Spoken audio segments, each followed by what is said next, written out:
tidak hanya Anies. Jika ada kandidat lain yang mendeklarasikan diri untuk maju dan melakukan sosialisasi sejak dini, dari PDIP misalnya, itu jelas akan membuat pilihan publik makin beragam. Demokrasi akan menjadi lebih baik lagi, lebih matang lagi. Dan yang pasti akan memperkuat pilihan rakyat terhadap kandidat-kandidatnya.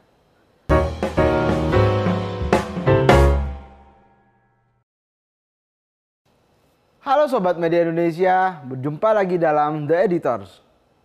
Badan Pengawas Pemilihan Umum telah menyatakan tidak akan menindaklanjuti laporan terhadap kandidat calon presiden dari Partai Nasdem, Anies Baswedan, terkait dengan dugaan mencuri start kampanye.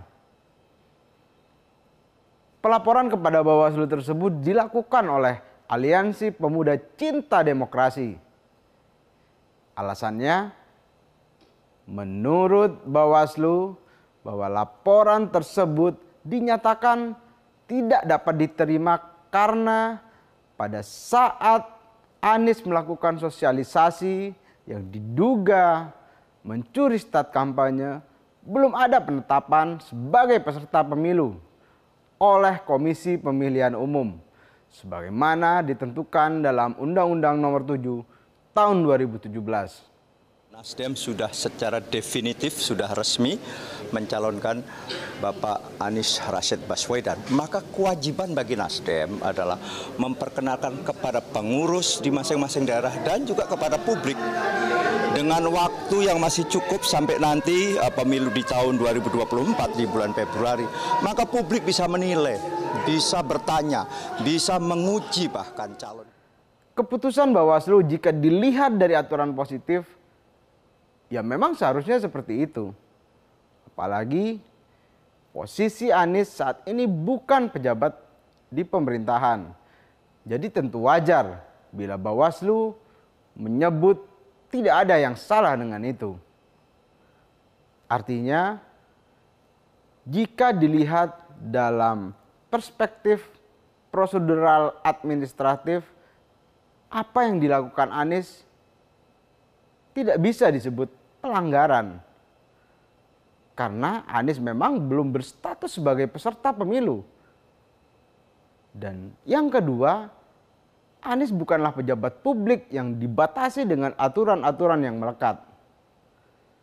Ketua Bawaslu Rahmat Bagja menegaskan penolakan laporan tersebut karena bukti atau syarat material dari pelapor dinilai kurang.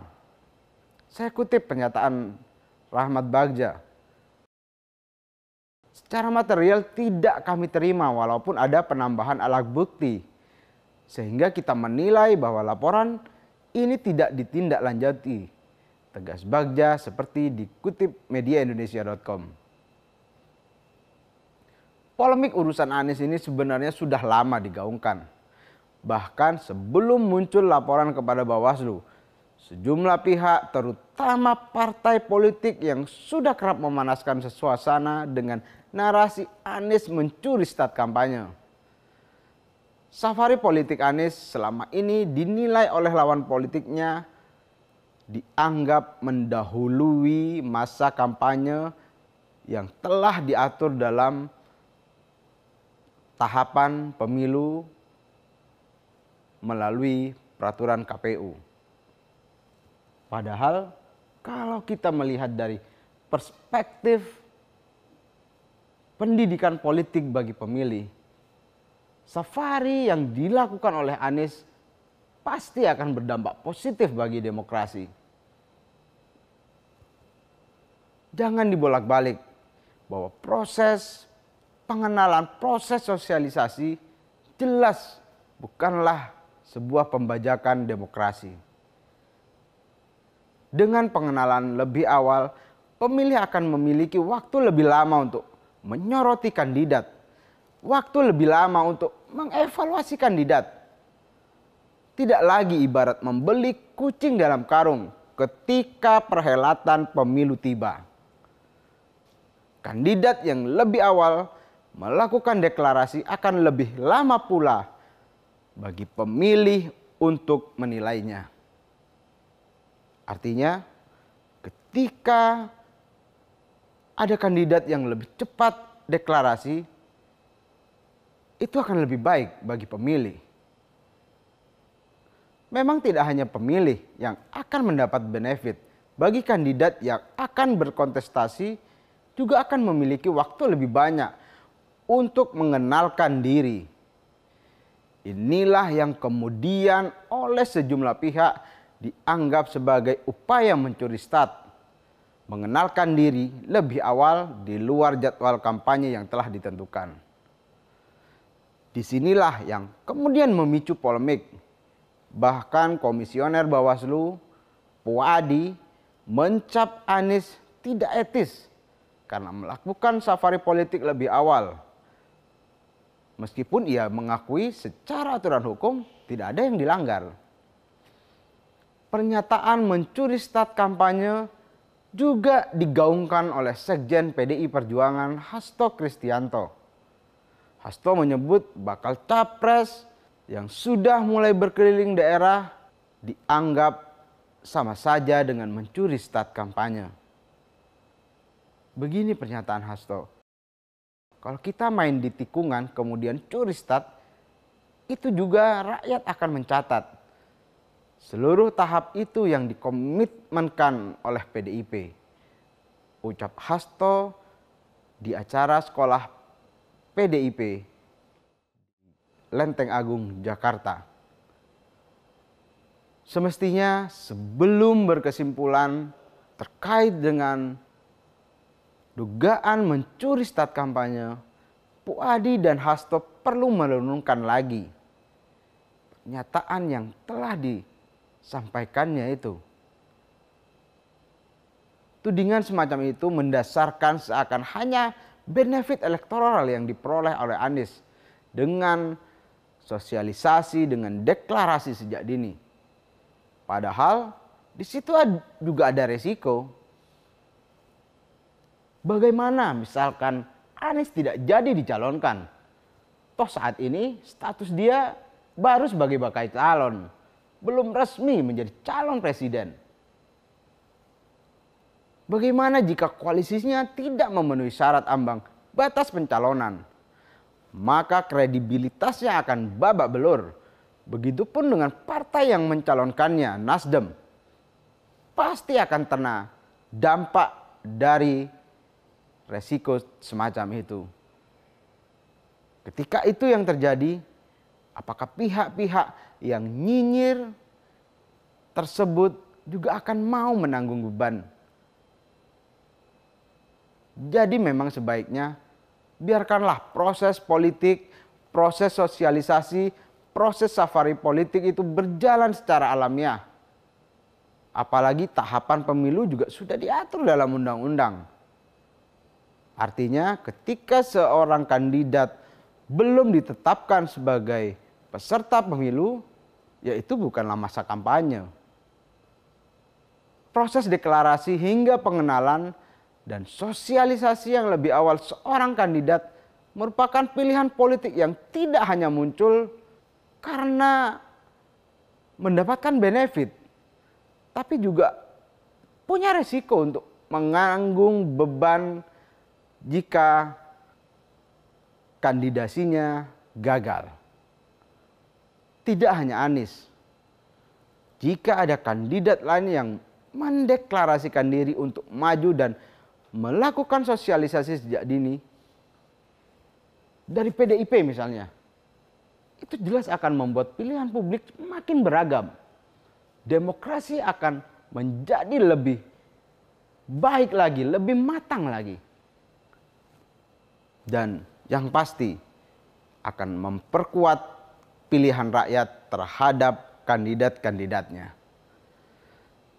Oleh karenanya, penyelenggara pemilu, baik itu Bawaslu ataupun KPU, semestinya berterima kasih, bahkan mengapresiasi pada parpol dan kandidat yang berani melakukan deklarasi sejak awal.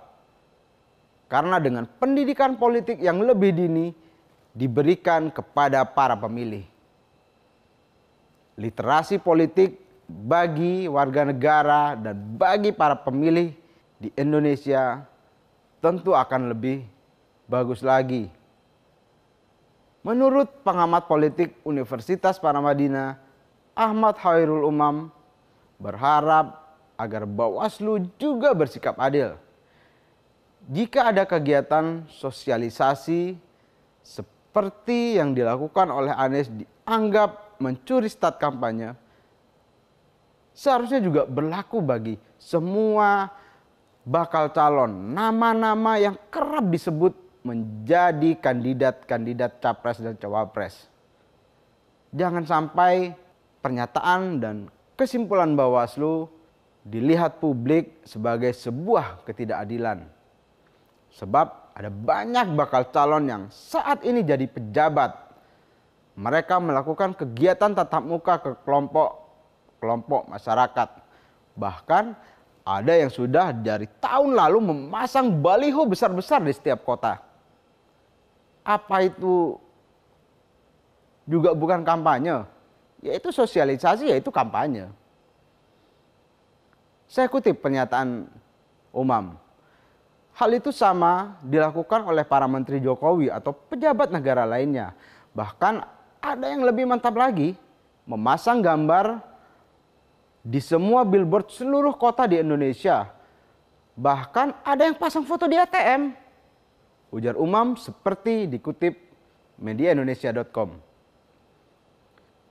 Pemilu ini adalah hajatan besar, ajang kontestasi orang, ide, gagasan, program, serta visi dan misi. Mestinya para penyelenggara pemilu bersyukur jika banyak pihak yang semangat untuk mensukseskan gelaran pesta demokrasi ini.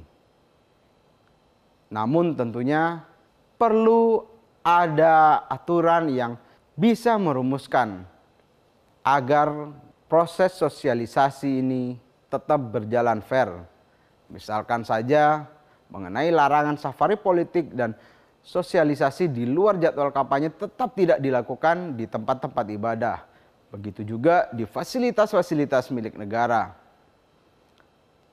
Dengan adanya aturan tersebut, proses sosialisasi, proses safari politik, proses pengenalan para kandidat di luar jadwal kampanye pasti akan lebih kondusif. Mereka yang akan berkontestasi perlu untuk difasilitasi aturan mainnya. Karena kepentingannya tidak hanya bagi para kandidat, tetapi juga kepentingan para pemilih untuk mengenal calon pemimpinnya dengan lebih cepat. Jangan sampai ada kemudian kandidat yang memiliki privilege begitu besar atau kandidat yang seenaknya menggunakan fasilitas negara untuk melakukan sosialisasi di luar jadwal kampanye. Pemilu dibangun dengan prinsip non-diskriminatif. Semua kandidat harus setara, memiliki kesempatan yang sama.